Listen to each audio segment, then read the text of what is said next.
Hello everyone, and welcome to a new lecture in CS 1122. I am Professor Arfawi. I am a full-time faculty at St. Joseph's University, and I also teach computer science courses at NYU Tandon School of Engineering. Today's topic is on social engineering, and I'm going to begin by simply telling you a story that happened to a friend of mine. So my friend has applied for this job. He woke up this morning, he put on his best suit, he picked up his coffee and his resumes, and he drove off with his car. On his way to the company, he just spilled his coffee on his resumes. And unfortunately, he had a backup. He had a flash drive. So he goes to the company.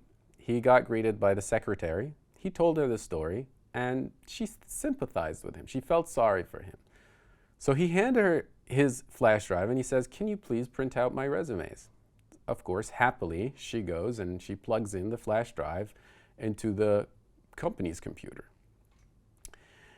While she's printing the resumes, he was basically just sitting there waiting and sipping off of his coffee.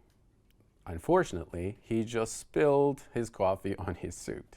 It was a bad day. So the secretary, when she comes back, he tells her basically that he's not ready to go for the interview. And he says that he will come back another day. So it was a bad day for him. However, it was worse for the company. So when he goes home, he opens up his laptop and he checks the company's website. And he saw something that he was super happy with. He basically saw that the company got hacked. What happened is that the company got hacked through the flash drive that he handed to the secretary. So what I didn't actually tell you from the beginning is that my friend had a bet with the company's owner. So the company owner told him that if he can find a loophole or a bug in their system and that he can hack into the system, he will be awarded the job. So my friend basically spent weeks investigating and prepping his attack. And he found out that the weakest link was people. So he found out that if he can manipulate, if he can human hack the people that work for the company, and in this case, it was the secretary. So the secretary kind of saw a story that seemed believable. She sympathized with him, and she just grabbed the flash drive and plugged it into the computer without thinking about the risks. And that simply led the company to get hacked. So this is a simple story that kind of tells us that there is some type of an attack that's called psychological manipulation, which is also known as social engineering. And that is today's topic. So let's dig into it. Let's begin by simply reading this quote from Kevin Mitnick. So the quote says that social engineering is using manipulation, influence, and deception to get a person, a trusted insider, with an organization to comply with a request, and the request is usually to release information or to perform some sort of action item that benefits that attacker. So what is social engineering? So social engineering, sometimes called the science and art of human hacking the human operating system. It has become quite popular in recent years given the exceptional growth of social networks, email, and other forms of electronic communications. In information security field, this term is widely used to reference an array of techniques used, of course, by cyber criminals who obtain sensitive information or to convince targets to perform actions that could compromise their systems. So social engineering has been around a long time, and probably one of the most historical social engineering attack of all time is the following. So let's go ahead and watch a quick clip on that.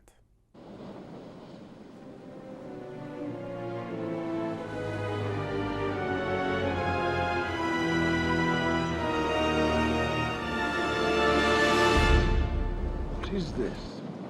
An offering to Poseidon. The Greeks are praying for a safe return home. I hope The sea god spits in their offering. Lets them all drown at the bottom of the sea. This is a gift. We should take it to the temple of Poseidon. I think we should burn it. Burn it, my prince. It's a gift to the gods. Father, burn it.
Okay, so now that we know what social engineering is, how about taking a look at some social engineering attacks and take a look on how they actually work. So there are multiple phases that a social engineering attack will undergo. The first phase is about investigating. So the attacker will simply identify the victim and then select certain methods to conduct this attack. The second phase is just to hook them, and that is by gaining the victim's trust and guide some type of an interaction. The third phase is all about playing, which means executing the attack, and that is obtaining the targeted data, what the attacker's in it for. And the last phase, which is probably one of the most important phases, is to simply remove traces. If the attacker wants to exit, they would like to clean up after themselves. So they would like to exit the picture without leaving any traces, so they will not be captured. So some of the most common types of social engineering are listed in this slide. And we're going to dig deeper and take a look at what each one of these types of attacks is all about. We're going to begin by taking a look at phishing. So by far the most common type of social engineering must be phishing, and relatives such as vishing or spear phishing attacks. So phishing is simply any kind of messaging campaign designed to redirect the victim towards a specific form, site, or a checkout.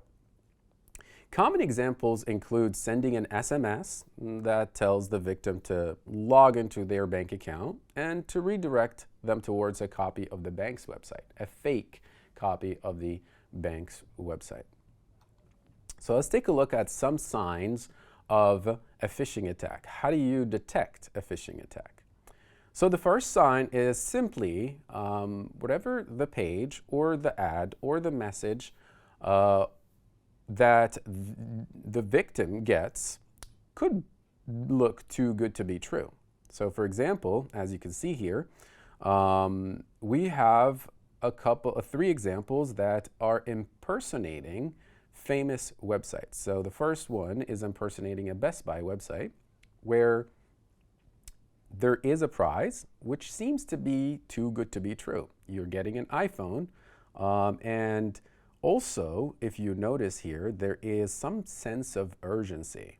So in the slide, it tells us that they only have 1 minute and 22 seconds to participate. So in other words, they have to act fast. Also in the second picture here, you see Amazon is offering an iPad for only $1. Seems appetizing, but that seems fishy as well. The second common sign, like I said earlier, is the sense of urgency. And in the example here, you see a Netflix message, which is technically a fake message. However, it's telling the users or the victims that they have 48 hours to act on this offer, which means there's a sense of urgency. So the victim will simply feel like if they don't act fast, they might lose this opportunity. Another sign for a phishing attack will be hyperlinks. So companies, when they reach out to you, they usually don't send you links and they say, click here and go ahead, you're gonna get something. So whenever you get a message, an email, or any type of a communication that includes a hyperlink, you should double check. You should make sure that that is from a legitimate source. And the fourth sign is all about attachments. So usually we receive a lot of offers, say from Amazon in this example, and usually you're gonna get either a hyperlink or you're gonna get an attachment. So attachments have to be carefully checked. You have to check if they are virus-free, if they don't contain any malicious code, if they contain a legitimate attachment. The second most common type that we are going to talk about is called spear phishing. So similar to phishing, spear phishing is an email or electronic communications scam targeted towards a specific individual, organization, or a business. While spear phishing usually goes after a category of individuals with lower profile. So in this example here, we have an urgent wire transfer message that's going to Caitlin. So definitely that's a fake one, and it's just simply attempting social engineering attack.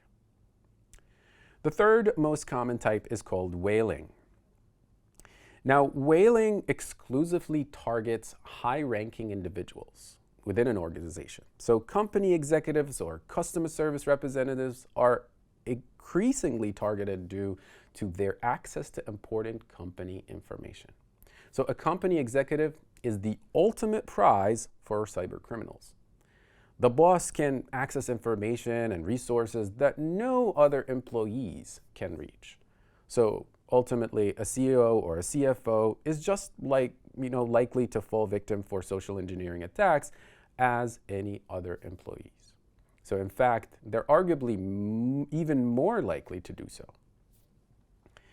Another type, or most common type, of social engineering attacks is called phishing.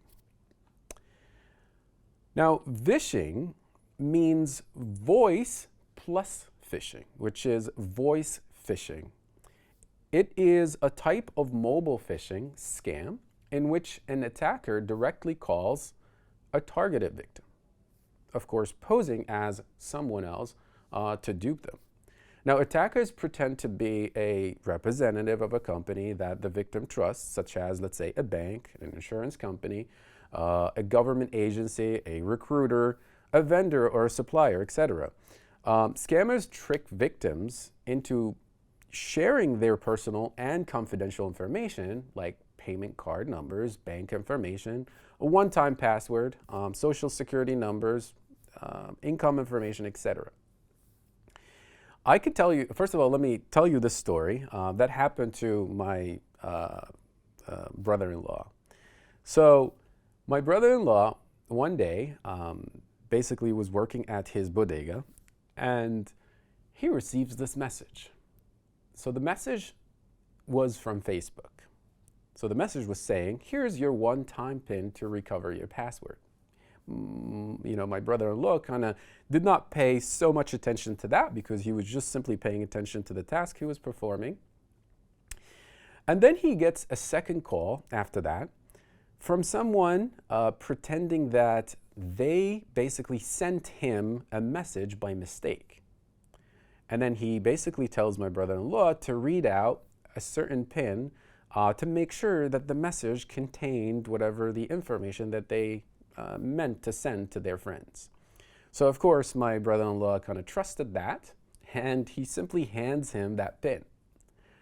After 2 hours, my brother-in-law goes to his Facebook account, and he just sees that he was locked out.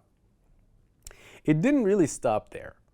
The person that actually called him, he's the one basically that conducted this attack, and he blocked my brother from having access to their Facebook account. He actually ended up doing something more than that. He reached out to every single one of my brother's friends on Facebook, and he asked for a money donation. He was basically telling them, pretending that he is being my brother, and he was just telling them that he needed some money for a certain task, and that he will definitely pay them back as soon as possible. And yes, eventually, a couple of his friends, they sent him about $500 in total. So it's something simple like this that deals with simply manipulating someone's mind, psychologically convincing them that they are this is a legitimate call, but it ends up by just simply hacking into their system. Here's another example of a phishing attack, and let's go ahead and watch this short clip. Invited Chris to hack me with his team, but they're going to hack me using social engineering, which is essentially hacking without any code. They just use a phone and an internet connection. We help people with human security issues by testing vulnerabilities for like a network test, but it's for the people network. We test those vulnerabilities, see where the holes are, and then help people learn so they can patch them. Can we try some of this? Can we try some, see if it works? Yeah, we probably could have our star visher here make some phone calls as your Let's do girlfriend. it. Sure. Do you want to do a sample phishing call? What's phishing? Phishing is voice solicitation, and basically what you do is you use the phone to extract information or data points that can be used in a later attack. Let's do it. Okay. Who are you going to call? Maybe I'll call your cell phone provider Okay. and see if I can get them to give me your email address.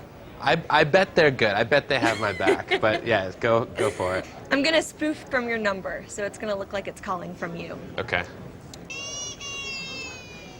Hi, I'm so sorry. Can you hear me okay? My baby, I'm sorry.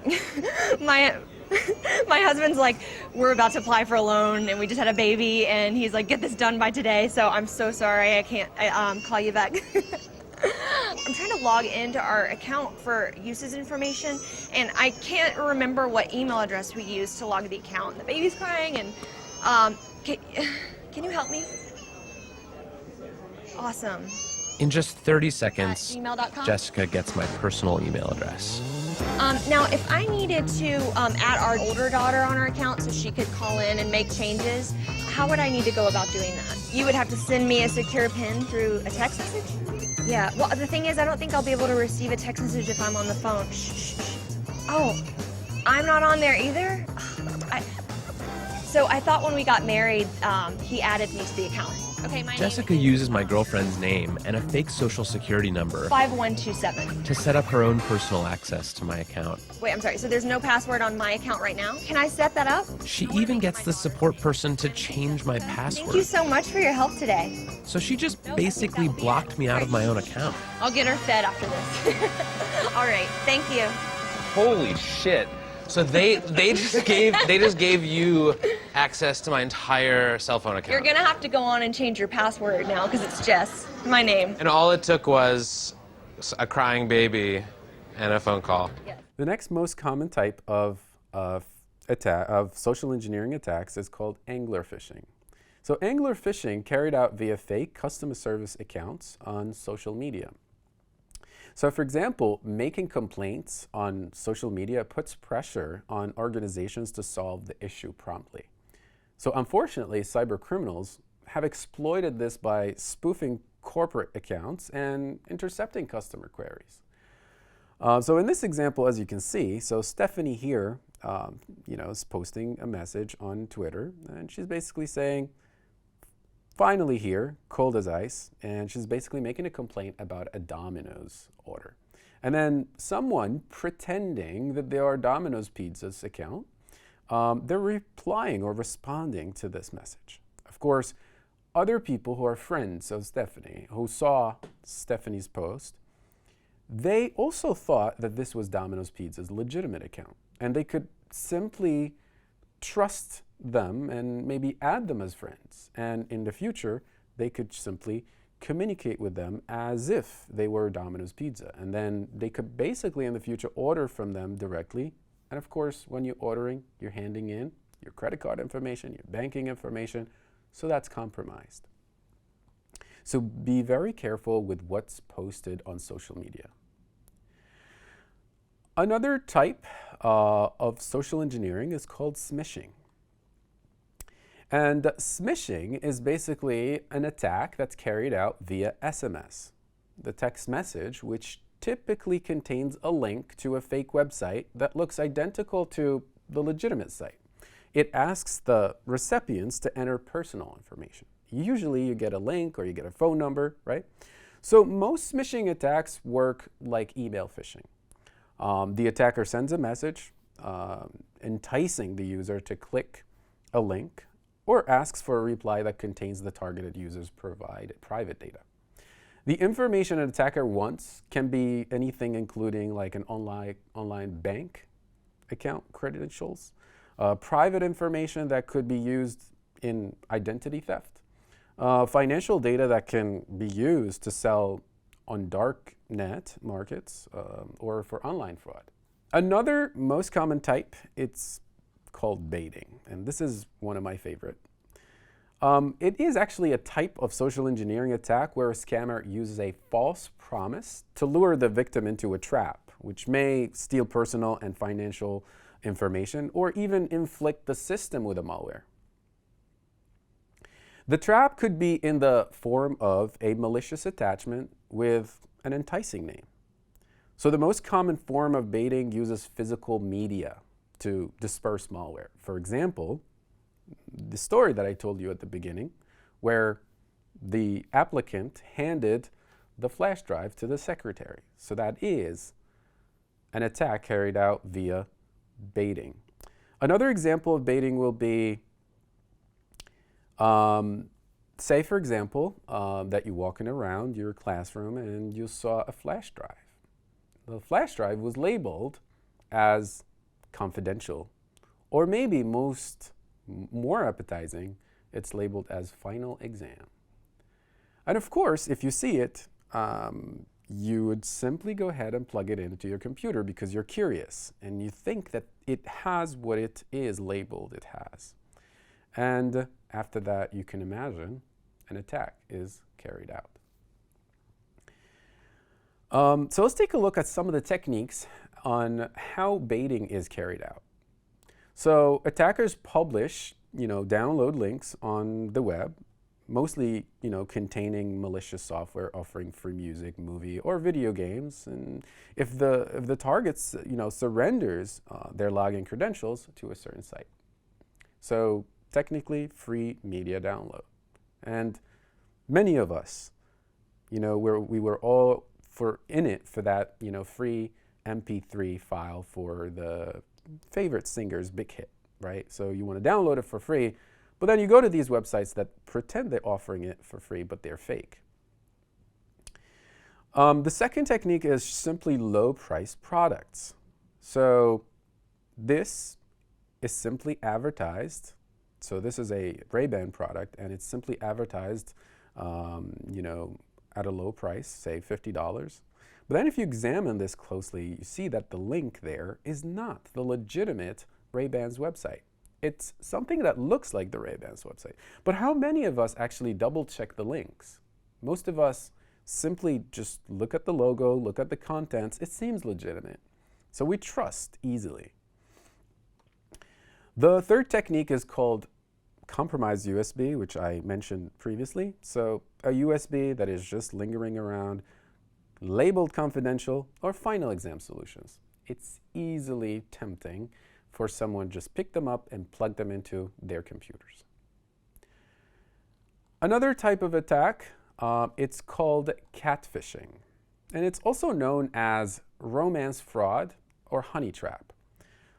You know, as we all know, that love has a tendency to give the world a rosy glow, which is part of the reason so many people have found themselves blindsided by a romance scam known as catfishing. So the scam involves creating a fake online identity to garner romantic attention. Now, catfishers use photos and details collected from the internet and tend to catfish multiple victims simultaneously. Sometimes we call this love bombing, 10 or more potential victims at a time.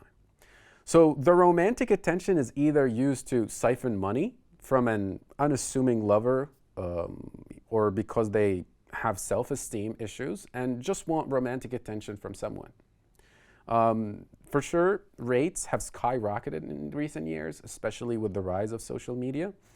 And also, this scam results in devastating results.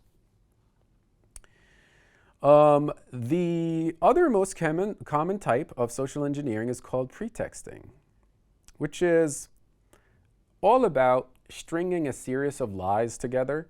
Attackers can convince victims that they are a coworker, for example, or a bank official or government agency. Attackers establish trust with the person and they convince them to answer security questions to confirm their own identity. Another type of social engineering attack is called quid pro quo. Whenever I say quid pro quo, I remember the Trump phrase, quid pro quo. And I think many of you have probably heard of the Nigerian prince story, right? So technically speaking, a quid pro quo attack is a type of baiting method. However, instead of trying to get someone to fall for something out of their own curiosity or fear, cyber actors offer them something in return. So there's something or some type of a service in return. So the Latin phrase means favor for favor. And that's essentially what it boils down to. So attackers offer you something in return for some information. So the worst part of a quid pro quo social engineering attack, most time, it's not the final component of an attack. It's often a gateway attackers use to open the company or target up to other predatory measures. So this is just simply an example of a letter that illustrates, we all have heard of the story of the Nigerian prince or that a relative passed away in Nigeria and they reach out to someone and they let them know that there is a certain amount of money that is locked up in a safe box and needs to be, unlocked, and they need you to simply send some money to start the process so they can send you a portion of that money. And I can actually tell you a little story about this that happened to a friend of mine. So I used to work at this restaurant, and a friend of mine who is an Italian chef, his name is Roberto. So this was 10 years ago, so it's even before I started, getting into this field of CS. So one day he just stopped by and he told me that he received this email. In this email, someone is claiming that a relative of Roberto has passed away in Ghana. And this relative had 2 boxes that contained cash, about $2 million in them. And they're basically asking from Roberto to simply send them some money to initiate the process of retrieving these boxes. And they were basically telling him that he doesn't have to worry, he doesn't have to go and travel to Ghana. All he needs to do is send them some money so they can initiate and hire a lawyer, initiate the process so they can get the money, and they will basically send him all that money. Well, Roberto trusted that, and Roberto was in it for the money. However, the funny part is that Roberto believed that he had a relative in Ghana. He was an Italian chef believing that he had relatives in Ghana. When I asked him, do you actually believe you have relatives in Ghana? He was like, oh, it's quite possible. Maybe one of my ancient relatives traveled to Ghana. And of course, Roberto ended up sending $1,000 first time. And then after that, the process kept going back and forth between these attackers and Roberto. They were basically kept sending him emails and telling him that the process is ongoing and that they're working on it. And they asked him again to send him another amount of money. And that's when Roberto realized that this was a scam. But of course, the attack was effective because they have gotten what they were in it for. Now, of course, Roberto learned his lesson. So another common type of attack is called scareware, which can look like a pop-up banner that suddenly appear while you're like browsing, for example. And it can also be distributed via like spam email or pop-up advertisements and tends to target less tech-savvy generations. So someone with low-tech knowledge and they receive an email telling them, hey, there's a warning, and we probably have all received these types of warnings or pop-ups. They're saying, hey, there's 5 viruses detected, and you need to download our antivirus to fix that. And of course, when we download or trust, that means we're in it for a major attack. Now, this is how scareware works. It begins by commonly generating some pop-ups, and then often, you basically obtain downloadable software to fix the problem, like I said earlier. And after obtaining the software, it ends up becoming a malware instead of it is a software. And of course, now attackers have access to the victim's system, and they can exploit the system to install malware or to use it as part of what we call a botnet. So the victim's computer could be exploited as a zombie computer that is part of a network of zombie computers called a botnet. Another type of social engineering attack is called tailgating. Now, tailgating is very, very old-fashioned, and it's basically attackers impersonate an employee, delivery driver, or janitor to access a restricted area. So think about, like, for example, someone is pretending they're having a phone call next to the building's door. And as soon as a legitimate employee is approaching the door, you basically just go ahead and open the door for them so they can enter the building. Now, the employee is basically ahead of you, and he's going to use their access card to unlock one of the other doors, the inside doors. And of course, because you held the door for them at first, they will hold the door for you at second as part of being a gentleman. And now you have access to the building without security clearance. So tailgating is very, very devastating in some cases. So let's take a look at another most common type of social engineering. This is called dumpster diving. An attacker digs through trash looking for personal or confidential information that can be used to carry out an attack on a person or business. It's been used by hackers, law enforcement officers, and even journalists who want to get, the scoop on a story. So basically, they will dig into trash. The company usually, let's say, they did not shred certain documents. The attackers knows where those documents are located in the trash. They just go ahead, have access to them, make sense out of the information that's there, and then they can basically conduct their attacks.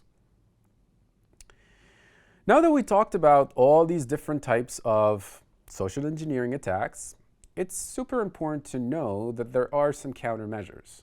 And it's important to also make sure to follow these measures to protect and prevent social engineering attacks.